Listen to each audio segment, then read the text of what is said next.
श्री स्वामी समर्थ, जय जय स्वामी समर्थ। नमस्कार भक्तांनो, आपल्या सगळ्यांनाच माहिती आहे की सर्वपित्री अमावस्या आहे। मग सर्वपित्री अमावस्या ही सर्व अमावस्यांपैकी सर्वात मोठी आणि प्रभावी अमावस्या मानली जाते। आपल्यापैकी असंख्य लोकांच्या घरात सकाळपासून सेवांची उपायांची सुरुवात झाली असेल, कुणाच काऊ घास घातला असेल, कुणी तर्पण केलं असेल, कुणाच पितरांच्या नावाने श्राद्ध घातलं असेल। प्रत्येकाने आपापल्या यथाशक्तीनुसारच काही ना काही नक्कीच केलं असेल। बघा, सर्वपित्री अमावस्या ही आपल्या पूर्वजांसाठी, आपल्या पितरांसाठी समर्पित आहे। बऱ्याच वेळा काय होतं, घरामध्ये सतत क्लेश होतात, कलह होतात, भांडणे होतात, सतत वाद होतात, घरात आजारपण येते, घरामध्ये पैसा टिकत नाही, एखाद्या व्यक्तीचा विवाह जुळत नाही, अशा असंख्य अडचणी येतात। किंवा बऱ्याच वेळा घरातील एखाद्या व्यक्तीचा अपघात घडतो, एखादा व्यक्ती अचानक मृत्यू पावतो। जेव्हा ह्या समस्या, ह्या घटना आपल्या घरात, आपल्या आयुष्यामध्ये घडायला लागतात, तेव्हा समजून जा की आपल्याला पितरांचा श्राप लागलेला आहे। पितरांचा श्राप तेव्हाच लागतो जेव्हा आपण पितरांचं, पूर्वजांचं स्मरण करत नाही। आता तुम्ही म्हणाल की ताई, माझ्या घरात कुणीच वारलेलं नाही, मग मला कसा पितृदोष लागेल?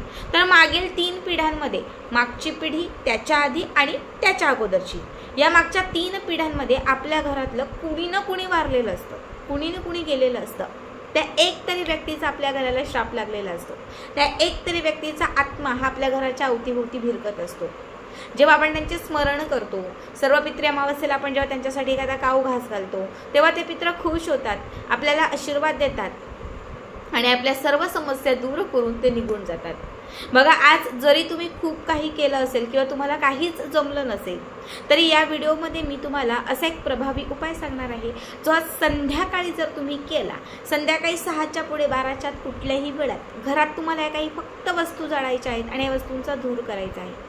बघा, या वस्तू जर तुम्ही घरात जाळल्या आणि या वस्तूंचा धूर जर तुम्ही घरामध्ये केला, लक्षात ठेवा, तुमच्या घराला लागलेला प्रखर पितृदोष, कितीही मोठा असणारा पितृदोष क्षणात नष्ट होईल।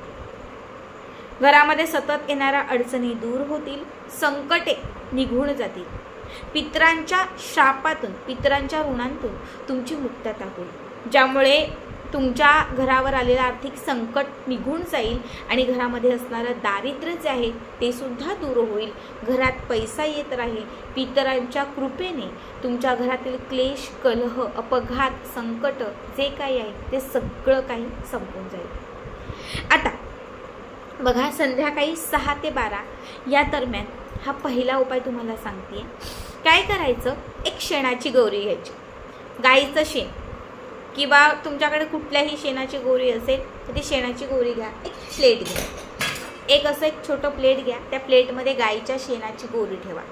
गाईचं शेण या प्लेटमध्ये ठेवल्यावरती त्या शेणावरती अर्धा किंवा 1 चमचा तूप घाला, ठीक आहे। आता हे तूप घातल्यानंतर त्याच्यावरती 2 ते 4 कापराच्या वड्या ठेवा आणि त्या कापराच्या वरती थोडेसे काळे तीळ घाला, थोडेसे चिमूटभर काळे तीळ घाला। आता हा कापूर पेटवा, प्रज्वलित करा। जसा कापूर पेटेल तसं ती गाईच्या शेणाची गोरी आहे ती सुद्धा प्रज्वलित होईल आणि त्यामध्ये घातलेलं तूप सुद्धा पेटेल, शिवाय त्यावरती काळे तीळ जे आपण ठेवलेले आहे ते सुद्धा तडतडतील। हा उपाय तुम्ही मुख्य प्रवेशद्वारासमोर करू शकता किंवा तुमचं जे देवघर आहे त्याच्या समोर करू शकता किंवा घरातल्या कुठल्याही दिशेला बसून तुम्ही करू शकता। त्या एकाच ठिकाणी ही प्लेट खाली ठेवायचं आहे। जोपर्यंत कापूर विझत नाहीये, जोपर्यंत या गाईच्या शेणातून, म्हणजे जे शेण तुम्ही शेणकूट टाकलेलं आहे त्यातला धूर थांबत नाहीये, तोपर्यंत तुम्हाला तिथेच बसायचं आहे, पितरांचं स्मरण करायचं आहे, ओम पितृदेवाय नमः या मंत्राचा जप करायचा आहे। जेव्हा कापूर पूर्ण विझायचा थांबेल, पूर्ण विझून जाईल, जेव्हा त्या शेणामध्ये येणारा धूर जो आहे तो थंड होईल, शांत होईल, त्यानंतर काही वेळाने या प्लेटमध्ये उरलेलं जे काही साहित्य आहे ते घराच्या बाहेर एखाद्या झाडाखाली टाकून द्यायचं, प्लेट घरात आणायची। बघा, हा उपाय जर तुम्ही केला तर तुमच्या घराला लागलेला प्रखर पितृदोष क्षणात दूर होईल। तुमच्या घरातील अडचणी, नकारात्मक शक्ती, अवलक्ष्मी, जे काही दारिद्र्य आहे ते घराच्या बाहेर जाईल। आता दुसऱ्या उपायासाठी आपल्याला घ्यायचा आहे नारळ। आपण प्रत्येक अमावस्येला हा उपाय करू शकतो, पण आज खूप महत्त्वाची अमावस्या आहे, या अमावस्येला तर आवर्जून करायचं आहे। एक नारळ घ्या, स्वच्छ पाण्याने धुवा, थोडासा सुकवा, खूप सालं असतील त्या नारळावरती ती सालं काढून घ्या।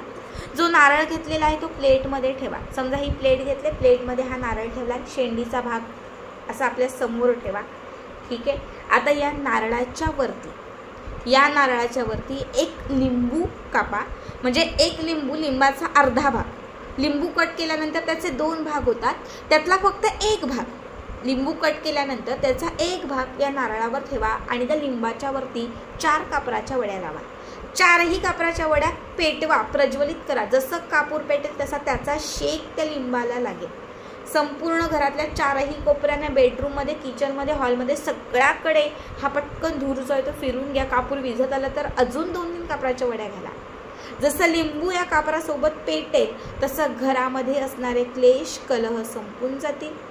तुम्हाला हे सगळीकडे फिरवत असताना पितरांचं स्मरण करायचं आहे. कानाकोपऱ्यात कुठेही काही निगेटिव्ह असेल, नकारात्मक असेल ते दूर होईल. पितरांचं स्मरण केल्यामुळे पितृ खुश होतील, तुम्हाला आशीर्वाद देतील आणि तुमच्या ज्या काही अडचणी आहेत त्या दूर होतील. आता तिसरा उपाय जो आहे तो घरातला आजारपण, घरात बरकत येण्यासाठी, घरातील क्लेश कलह पूर्णपणे थांबण्यासाठी काय करायचं आहे तर एक मातीची पणती घ्यायची आहे. आपल्या प्रत्येकाच्या घरामध्ये मातीची पणती असते. ती मातीची पणती घ्यायची.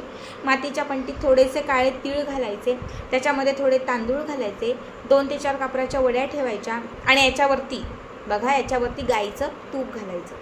हे सगळं प्रज्वलित करायचं, पेटवायचं. जसं हे पेटेल तसं याच्यामध्ये पिवळ्या मोहऱ्या घालायच्या. पिवळ्या मोहऱ्या ज्या आहेत त्या एक कमीत कमी तुम्हाला 7 चिमूट घालायच्या आहेत. समजा हे सगळं साहित्य याच्यात घेतं, पेटवलं मी. ज्या पिवळ्या मोहऱ्या आहेत एका वाटीमध्ये घ्यायच्या, 7 चिमूट भर. ओम पितृदेवाय नमः, ओम पितृदेवाय नमः, ओम पितृदेवाय नमः, ओम पितृदेवाय नमः, ओम पितृदेवाय नमः. पिवळ्या मोहऱ्या 7 चिमूटभर त्याच्यामध्ये अर्पण करून आता या सगळ्या वस्तूंचा धूर जो आहे तो तुम्हाला घराच्या उंबरठ्यासमोर करायचा आहे. आतून बाहेरून कुठूनही करा, पण उंबरठ्यासमोर जर या वस्तूंचा धूर तुम्ही केला आणि जर या वस्तूंचा धूर तुमच्या घराच्या आत बाहेर सगळीकडे प्रसारित झाला, समजून जा त्या क्षणापासून घरात असणारी निगेटिव्हिटी घराच्या बाहेर गेली. घरात असणारं जे आजारपण होतं ते घराच्या बाहेर गेलं. घरात काही श्राप होता पितरांचा, पितर नाखुश होते, नाराज होते, ज्याचे श्राप होते ते पितर खुश होतील. बघा, आज सर्व पितृ अमावस्येच्या दिवशी आपले जे पित्र आहेत, आपले जे पूर्वज आहेत, हे या पृथ्वी तलावरून स्वर्गलोकी जात असतात आणि जेव्हा ते स्वर्गलोकी जात असतात तेव्हा जर ते आपल्याला आशीर्वाद देत गेले, आपल्यावरती खुश होऊन गेले तर आपल्या आयुष्यात कायम चांगल्या गोष्टी घडत राहतात. खूप साधे सोपे उपाय आहेत. तिघांपैकी कुठलाही करा, आवर्जून करा आणि आजचा व्हिडिओ कसा वाटला कमेंट करा.